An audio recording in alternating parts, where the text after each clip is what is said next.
Okay guys, I'm here with Richard Bowling, and it is just a little bit past mid-August now. We had a great day of crappie fishing, and I was just sitting here talking with him about, we got the fall coming up. What should people be looking for on fish activity with patterns, and when are they going to transition? Is it a water temperature threshold when it hits, this number is when they're going to start doing this and that type of thing? And he had some really good insight on the crappie and the white bass and the catfish. So I was going to let him kind of share a little bit more about what you should be looking forward to as we near the end of August and head into September. I guess starting with the crappie.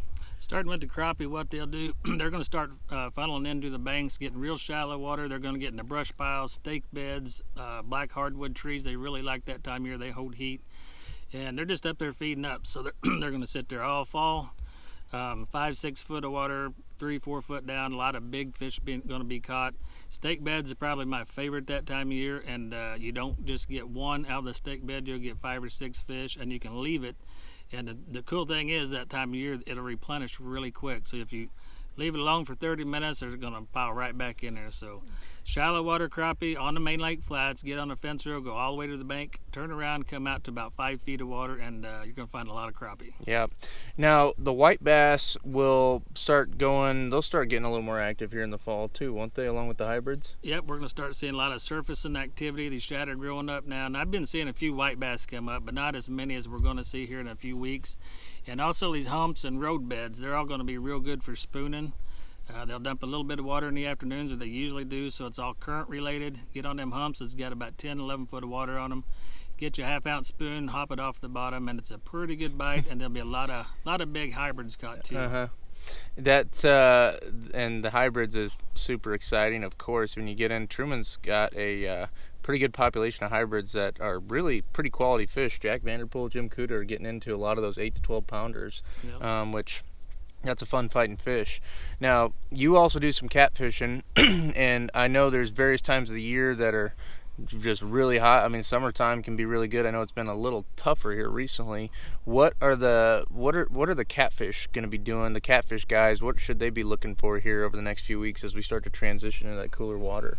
Just keep on the flat, same thing, just like the crappie. Get up shallow, getting 5 to 10 foot of water. A fresh cut bait is a must. Always get fresh cut bait.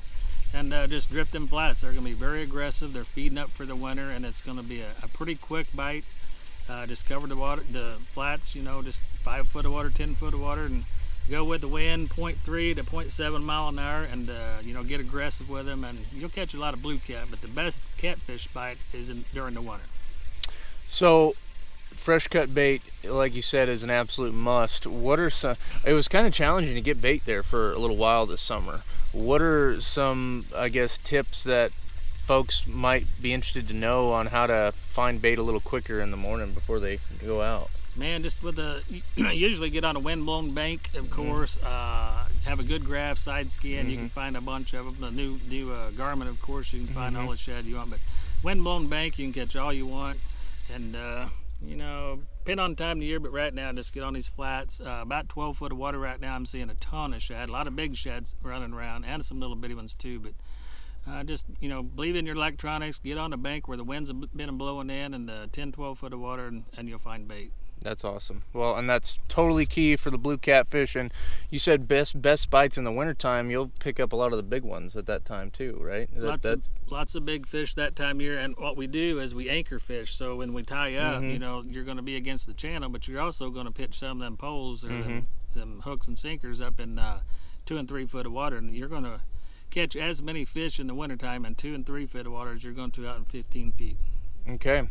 Well, that's a really good quick synopsis of what you guys have to be looking forward to here as we get into the fall. I'm going to be out with Richard here throughout the coming year, and we're working with all these different guides, including Jeff Falconberry, Steve Blake, Cody Van Atten, some of the hybrid guys, Jack Vanderpool, Jim Cuda, and so we're going to have tons of great information for you just like this. If you have any feedback on certain topics that you'd like to hear us cover in the future, definitely let us know. Reach out at trumanlakefishingintel.com, visit our Facebook page, leave us a comment there, and we're just here to try to provide the best fishing fishing intel that we can. We're not into really giving spots out, but we're gonna get you just about everything you need other than exact coordinates to go out and hammer the fish. So appreciate you guys following along, and we'll catch you on the next one.